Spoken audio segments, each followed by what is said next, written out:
带各位呢来到一个台南市非常文雅的人文空间。您看，这就是草记 Book In。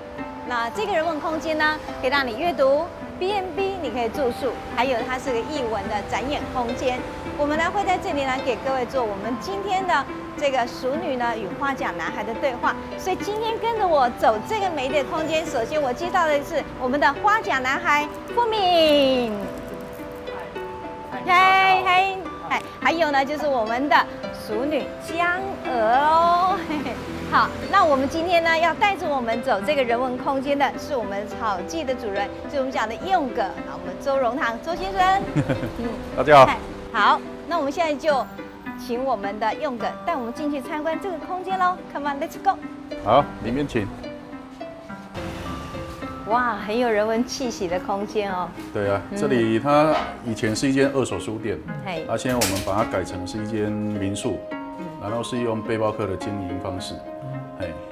这里最特别的地方是它是用书跟住做结合，所以完成了许多人的梦想，就是睡在书柜里面。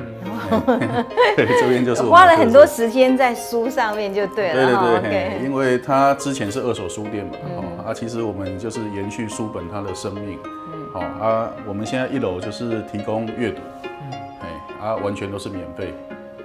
后面还有一台免费的咖啡机，那个都是可以让阅读人免费在这里喝咖啡。所以也就是说，台南市民只要他很想跟书结缘，那他就可以直接进来草记，告诉你我们想这里安静的做阅读，就这样子，可以这样子哈。是啊，哇，真的很谢谢提供这么好的阅读空间。我们开放的时间其实就是中午12点到晚上的8点。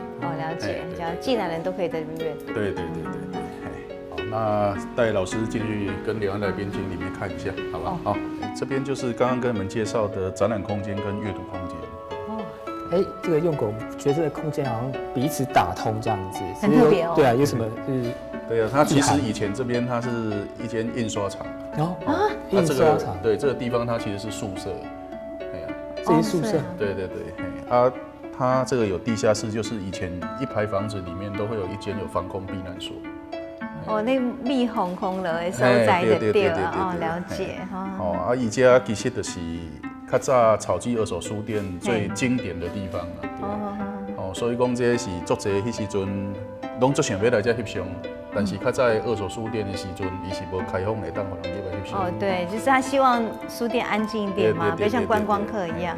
因为阮即马就是嘛是有大的人，你要去限制大的人袂当翕相，所以较强人所难。对。所以讲作者即马拢是利用来这大来翕这个空间。他为了要拍照，所以就来这边住宿，有种享受空间使用的特权，对不对？你有看到咧对面迄个书架？是。书架这就是讲，伊每一家伊就是一块咱较早希诺去的棉床帮。床板做的，它全部也都是用块木做的。是。当时我们在建制这个书墙的时候，以前的老板他曾经在他自己的 Facebook 上面写过这一段，就是说我们在盖书住的房子，然后书住的比人还好。然后那个住在块木板上，你看，对，书香、块木香其实很特别了。对，因为现在一个人的旅行也越来越多了。一个人的旅行你怎么样让他住得舒适，安全，价位上可能就是比较合理。所以说我们这个规划小小的一个床位里面，它的细节真的非常多。还有比较重要的是，里面的卫浴设备吗？真的嘞。这个这是老祖母的嘎基德，你很熟吗？你像阿嬷、阿公他们以前在用的东西。嘎基德它其实的用意就是说，我们这里它一定都要公共卫浴，所以我们这个都是他会带着他的衣物。甚至女生她可能带着她的一些化妆品，她如果拿在手上其实很不方便，所以当时我们就设计了这个，让她可以提着走，而且这也还蛮防水的哈，那湿也没有关系这样子。无形当中它现在变成我们的热门商品。哇，这个4楼是？这里是交易厅，对。因为一般经营背包客，它最重要的就是交易空间。对，大家跟这边交换意见啊，交换行程心得。甚至于说各国的人，他如果入住这边，他可以在这里做交流。其实这里也蛮特别，就是说看出去那里就是我们的美术馆呢，美术二馆，那前面就是孔庙园区哈。对。我发现蛮特别，你那个前面都是让它落地窗，可以直接看到外面的窗景，是真的很漂亮，尤其是下午的午后的感觉。其实外面也有一个户外的阳台，它是整个都是开放的这样。那这样可以在外面看星空了。都可以啊，感觉应该很漂亮。对。好，大概我们这边就是好，那我们谢谢勇哥今天给我们做这么好的场地的介绍。台南爱读册，阅读是一切的可能。打开书，我们就打开许多美丽的空间。各位亲爱的朋友，我们刚刚走读了非常美丽的人文空间草记书店之后，现在呢，我们来到它的后洞。那在这个后洞呢，我们今天呢邀请了2位跟我们一起来谈阅读的好朋友。那这2位呢，先跟各位介绍，第一位呢就是《花甲男孩》的作者杨富闵。我想不用我多介绍，各位也知道，《花甲男孩》呢，从这一本书到他的连续剧到电影，真的在台湾红遍了半边天。也就是说，杨富闵呢，无人不知，无人不晓，对台南最精彩的阳光男孩。富闵跟大家打个招呼吧。美霞老师好，大家好。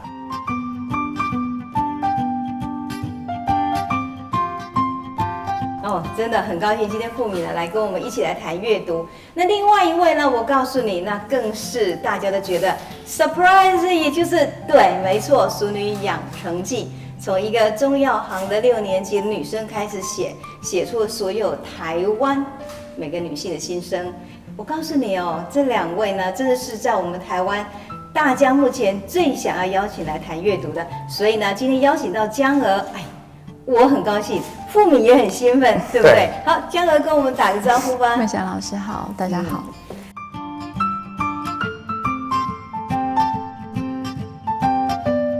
好，我们真的很谢谢我们这2位真是重量级的大咖。今天呢，我们来谈有关阅读这件事情。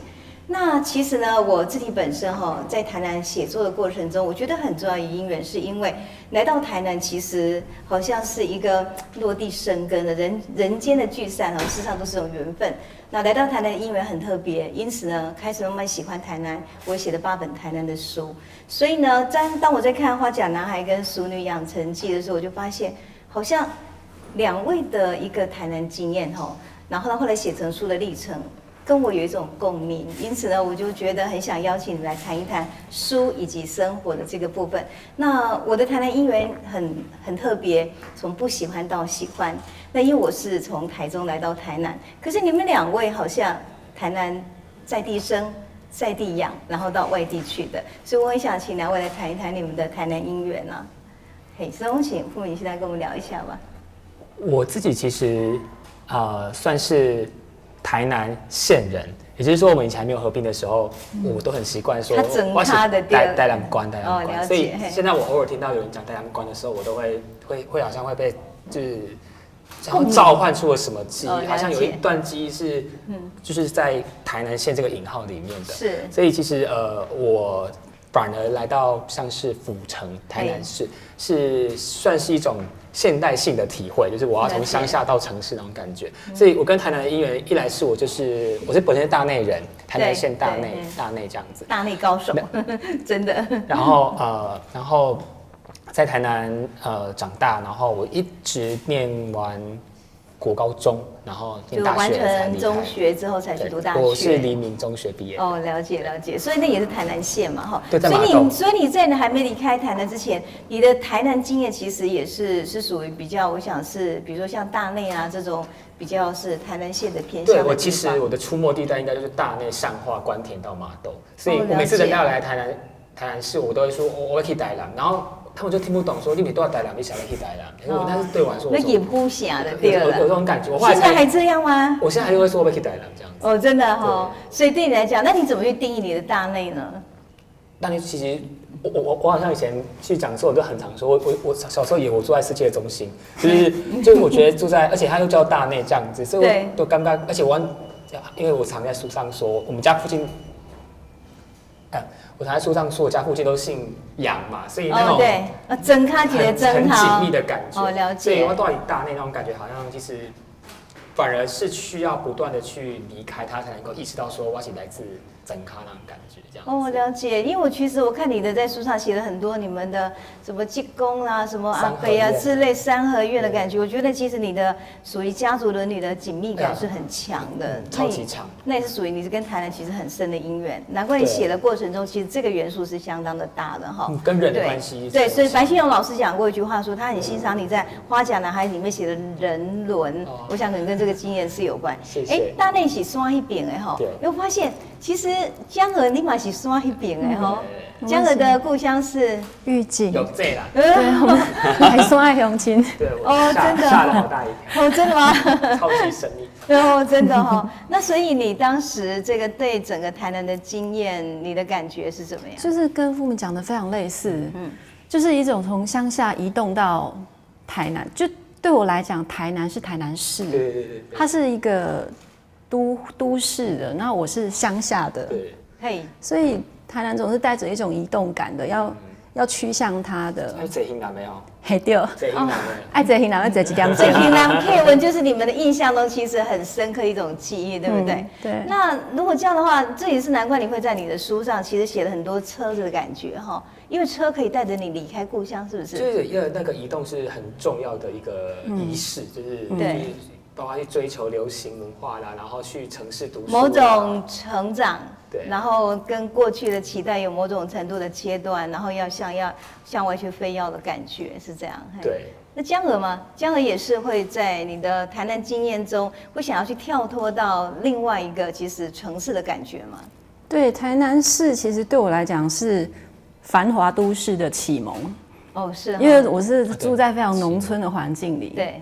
然后小时候，因为父母做了一个美梦，觉得可以把我栽培成钢琴老师，所以我每个星期都要搭西南客运来台南市，来台南市学钢琴。对，学钢琴，那就见识到一个当时的规模的都市，所谓的繁华，对小孩子来讲，那个就是很繁华的事。我倒是有很有趣的，我读你的书里面讲到说，你的妈妈呢跟你去学钢琴，结束之后会带你去吃东西，对不对？对。然后那个面跟你台南县的面有不同吗？这个很好奇哎，不是赶快东西咪吗？可是我觉得那样吃的特别有滋味哈，因为你要考虑到就是在节俭的这个道德原则之下，如果说你是住在，就是我如果人是在乡间，那么其实步行距离就会到家，不应该外食嘛，因为这在花钱上不道德。对。在台南市肚子饿那没办法呀，就一定要外食。这样，所以外食对你来讲有一种好像被例外之允许，豁免了，或者是说冒险之后的一种收获的感觉。可是那时候你那么小，那我觉得因为这里面对比了一个你的台南县的经验跟台南市的经验，你有没有觉得台南市呼峡都吃的米较好吃？当然啦，那个是吃的是什么滋味的感觉？可能主要就是人在外面啊，其实妈妈或是家长带着小孩在外面，他们自己也开心，所以其实对小孩会宽容一点。哦，了解，有这种豁免。那我就是觉得蛮好奇，是说你们两个其实，在你的生命的经验中，台南县的印象是比较的多。可是现在呢，台南变成显学喽，台南学也正好，你们两位都在台北都市，一定有很多人问你，阿林台南，那你们怎么定义台南呢？我这几年好像台南，它很流行，成为一个好像一门学问这样子。对，大家喜欢的。然后不管是美食的也好，或者是文化的也好，或者是历史的等等的。那其实我好像反而是跟着来到台南的观光客来重新认识台南的。所以其实有常常有许多他们提到我其实不熟，包括哪一家小吃啊，或哪一间民宿啊，或是哪一个打卡热点，我都不知道，所以我都要跟着他们，然后重新学习这一门故乡的功课，这样子。了解。那你觉得跟你以前的认知有点不同吗？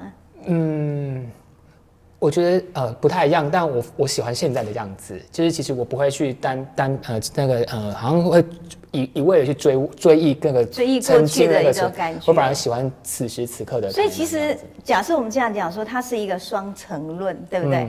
那我倒认为说，你过去的那个大内的台南，跟你现在的府城台南，它其实有一种相辅相成的去叠成2个很好的景深。所以因此也许对你来讲，它是更丰富的写法。好，那我就要问了，其实你的花甲南还是比较大内的，有没有一种可能，你以后会把翻过来的这个府城的台南也写成你的文学里头的内景呢？如果回到自己的创作的脉络来看的话，就是府城这个城市，当然就一个成长的书写里面，它是一个现代城市的一个象征，对，所以它带给我更多应该是那一种现代的那种焦虑感，就是我会不会跟不上台南在流行什么不知道，所以台南往往是去百货公司啊，去买唱片啊，然后来补习啊，用但你给他对人对不对，所以买酒对流行的尴尬的对，什么之类的，这样一般北门路啊，然后什么这样的，我知道，对，那种感觉其实是一个重新的去定义跟重新的去认识这座城市这样子。因为我觉得在富美诗上，我怎么看到一种很阳光的感觉，是说其实愿意重新去认识、学习或定义。那江娥，您一直写的是6年级的这个世代嘛，哈，我就很想听听，在你那个世代里头，你怎么去定义台南这个城市？我没有想到怎么去定义它，但是它其实是我的生活中偶尔我的场景会发生在这个台南市，或者有时候是在玉井这样。哦，了解。那我是觉得住在台北这么久，我有察觉到台南有一个蛮特别的性格，是其他城市比较没有的，就是它给我一种很自在的，它有一种重量的重，自重又自在的感觉。我觉得在台南最适合就是慢慢走，款行，就是那种感觉，就觉得他有自己迈出一步自己自在的节奏的感觉。我这个大概应该是，如果以这个角度上来讲的话，其实没有台南县跟台南市之分，伊拢是同款的是安尼，真卡嘛是安尼，咱台南嘛是吼用真卡的脚步，你行咱都市的生活的对啊。那其实我觉得在你们的书写里头，我有看到一个很有趣的现象，就是以我经验来讲，我记得我当时来到台南的时候，其实会让我写作中更深入认识台南是我的婆婆，因为呢，她什么都会，那也是为了养家活口。其实她是一个很活络的灵魂。那因为她的关系，我真的认识什么叫李台南。那正好你们2个的书本上，我在研读的过程中，我发现很有趣，花甲男孩的阿嬷super 阿嬷，然后熟女养成记的阿嬷最特别，为什么？因为我觉得她常会带你出走。哎呀，我突然发现台南的阿嬷很有趣，你要不要谈谈看这样的一个阿嬷，就是人家所说的像大地的母亲的这种形态，在你的成长过程中有没有一个很重要的元素？我在一开始写作的时候，里面有女性的形象，那往往都是阿嬷这个角色这样子。那我那时候很印象深刻，是他们有时候读者会以为我是阿嬷带大的这样子，但不是，我是妈妈纯手工捏大的这样子。但我跟阿嬷我们是住在一起，我就跟阿嬷也住到我离开台南，所以我们是真的是非常的亲密这样子。那可是文本里面那个阿嬷当然是折射再折射，转折再转折的，已经不是我传记的身份里面那个。所以那也有可能是一个你看到在你成长的经验中，所有女性在你身边中的综合体，就对了。或者是说，其实小说里面或是创作里面的阿嬷，反而是真实生活中的阿嬷完全的倒过来的。比如说，那个包括电视剧演的那个比较强悍的祖母，对，我真的生命中的祖母应该不刚好完全颠倒这样。所以阿嬷在现实生活中是很三重式的安静，不讲话的，或者比较不是就是会拿芒果丢老师那一种。对。那你当时为什么会创造一个这么 super 阿嬷的角色？因为你觉得女性应该这样，而我阿嬷没有做到。我就在书里面让我阿嬷变成 super 吗？super 的感觉吗？我对于那种很爱我喜欢打抱不平这种事，我觉得很有正义感的人，如果侠女的性格，我就很喜欢。所以你帮他这样装个翅膀，让他内裤外穿一下，这样子。对，那我觉得其实可能也许是借由这个角色，其实是投射的还是一些欠缺，了解，我知道，也许他也是一个很好的检查。也就是说，在那样的一个社会里面，其他那么坚毅的过日子，他其实要有更坚毅的性格，所以你就把他赋予这样的角色。那但是我觉得，在江娥的这个《淑女养成记》中，阿嬷超有趣的，所有违法事都是阿嬷带你去做的，这是真实的呢，还是你想象中的阿嬷？是真实的，真的有。对，所以这个阿嬷在你的成长过程中，她扮演的角色是什么？小时候不觉得，小时候因为作为一个女儿，模仿的当然对象一定是母亲。对，那母亲至少在我成长那个年代，她就是努力在扮演一个模范的媳妇，有相当多的压抑，然后很守规矩。但在这个同时，我观察到，在这个家族中有另外一个女性的。有另外一个女性权威，她的权威是高于我母亲的权威嘛？是。但这个女性角色，这个阿嬷，她在扮演一个女性是非常任性的。是。所以其实虽然当时在我的眼睛里面在观察说啊，我当然是要听妈妈的，我应该是妈妈这一国的，要妈妈那样的乖才是正确的。可是我却同时的观察着另外一个女人以极其任性的方式。在过他的老年的人生，所以其实这一种同时接收到的刺激，显性的跟隐性的这个，其实后来真的在我成年后有各种发酵，也就那个发酵会让你 choose one if you can。那么我就很好奇的想问一下，可以问吗？如果假设你可以选择，而且你自由度很高的做选择，在你生活的历程中，台南的阿嬷、台南的妈妈，她展现了2种不同的女性的角色。那你认为处在你现在已经到了台北区的一个都会女性，那你的自由选择，你觉得什么应该是一个更好的原型啊？我后来发现没有选择，其实他们是同一个，他们都是女人。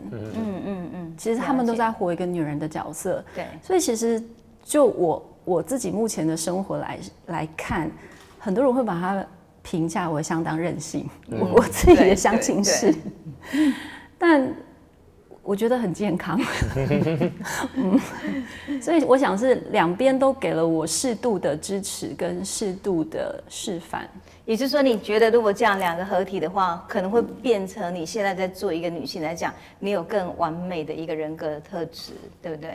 我不晓得是不是完美，但我感觉健康一点，就是你比较健康，趋向健康。那我觉得其实2位阿嬷哈，说真的，以我的角度来讲，还有我加上我的婆婆，这3个女性来讲，我觉得我很欣赏她们一点，是因为其实，在所有中国的哲学中，太多的伦理会教你身心分离。但是我发现，当阿嬷越过一个角度，江娥有一句话很有趣，她说：“当一个男人倒下来之后，女人才能完全退休。那所谓的退休是对众人服务的退休。但是我就觉得。就在阿嬷跨越过一个老年的一个角度的时候，她反而能够做自己，其实真的蛮有意思的。所以我在想哈，这样的一个阿嬷的经验，或许对每个成长的经验中，它是一个很好的一种补充跟元素。所以我觉得你们2个书很伟大耶，可以鼓励的很多人哈。我们说阿嬷那一代的3代同堂的教养呢，其实那是健康的。那以后呢，我们就可以发现3代同堂可以常住在一起了哈，这是很不错的人伦。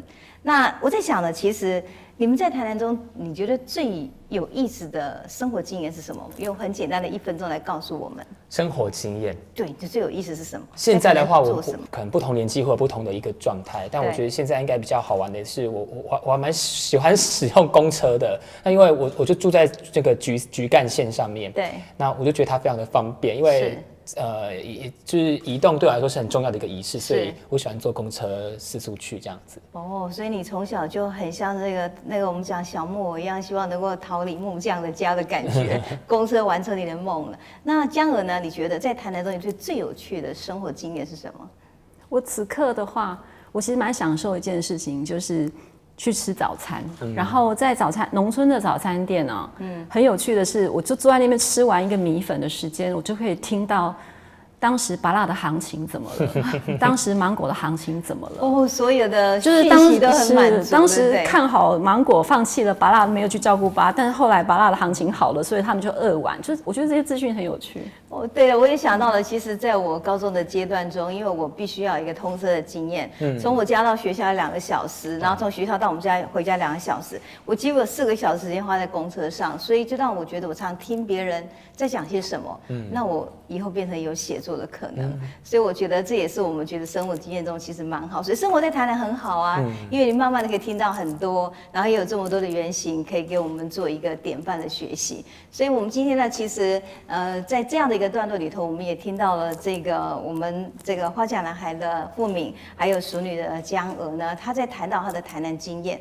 那这些台南经验呢，其实它有一个很特别的一点是说，任何一个写作，也许我们认为它是长知名山啊，诉诸于高阁。但是你在这样的过程中，你写作要有一个背景的养分。那台南的生活正好是我们的养分，对不对？那台南生活中呢，它许多的经验，或者是台南生活中它许许多多的这些的，像阿嬷啦、叔公啦等等，它后来呢就变成我们今天在整个写作里头其实最好的元素。所以台南你最喜欢是三合院。我其实是住老阿厝，可是我们家附近好多三合院，它几乎就是生活的主场景。我了解。那你的最好的一个生活的空间，你觉得是什么？我喜欢有后院，有后院。所以台南呢，其实需要一个院子，一院子也可以长花长草，当百花齐放的，或者整个生活呢，它是具足的。在这具足的空间，我相信就可以培养出来，像我们今天打遍台湾整片天的淑女江娥，还有我们的花甲男孩。我告诉各位，这个就是我们现在台湾目前所有出版界中最夯的2本。我们呢就谈他们的生活，也了解他们的写作。我们先休息一下，然后呢，接着我们再来谈谈怎么从生活进入到写作中呢？风风花树头飞，阮的心情对你走相找。风风花烟拍拍，离离点点一地走拖。春花红红插头丛，碰棍青青遐大丛。风来片片人乌蝶，浮城上水看一丛。